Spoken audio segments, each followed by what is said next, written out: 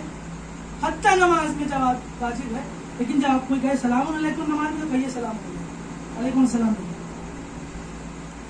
کیا ہوا؟ آیت اللہ بہجت جب امام رضا کی زیارت کرنے مشہد جاتے تھے, اور آپ جائیں انشاءاللہ, امام رضا آپ کو اپنے دربار میں بلائیں, زیارت کریں آپ انشاءاللہ, تو جب آپ جائیں گے تو اذن دخول وہاں لکھا ہوتا ہے, وہ پڑھ کر آپ اندر جاتے ہیں. ایک فقرہ اس کے اندر ہے. کیا فقرہ؟ میں نے کہا امام جواب دیتے ہیں. اذن دخول میں فقرہ ہے کہ یسمعون کلامی, ہمارے کلام کو امام سنتے ہیں, وَيُرَدُّونَ سلامی, اور ہمارے سلام کا جواب بھی دیتے ہیں. وہ تو ہماری ظرفیت نہیں کہ ہم ان کا جواب سن, اس پاک زبان سے نکلے ہوئے سلام کا جواب ہم تب سن پائیں گے جب ہمارا کان تمام برائیوں سے پاک ہو.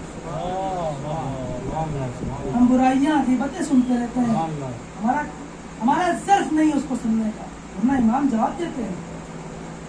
آیت اللہ بہجت کے بارے میں ملتا ہے کہ جب آیت اللہ بہجت امام رضا کی زیارت کرنے جاتے تھے اور اذن دخول پڑھتے تھے, امام رضا کو سلام کرتے تھے, اور جب تک امام رضا کا جواب اپنے کان سے نہیں سن لیتے تھے, حرم میں قدم نہیں رکھتے.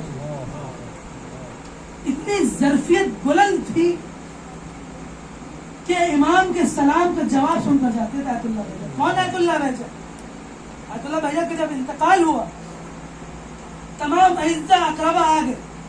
بھائی ہمارے یہاں کسی کا انتقال ہوتا ہے, رشتہ دار, احباب, دوست, ماں باپ, بھائی بہن جب سب آتے ہیں, کہتے ہیں اب بھیا تدفین کر دی جائے.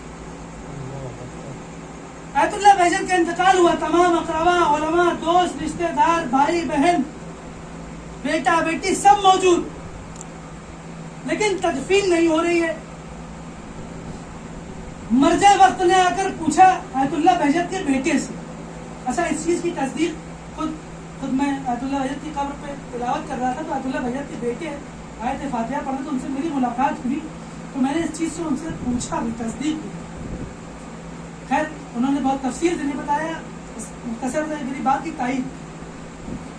آیت اللہ بہجت کے بیٹے سے پوچھا گیا کہ سارے لوگ تو موجود ہیں, اعزا اقربا, دوست, احباب, رشتہ دار سب موجود ہیں, تو تدفین کیوں نہیں کی جا رہی ہے آیت اللہ بہجت کی؟ ان کے بیٹے نے کہا ابھی وقت کا امام نہیں آیا, وقت کے امام کی شرکت ہو رہی ہے آیت اللہ بہجت کی.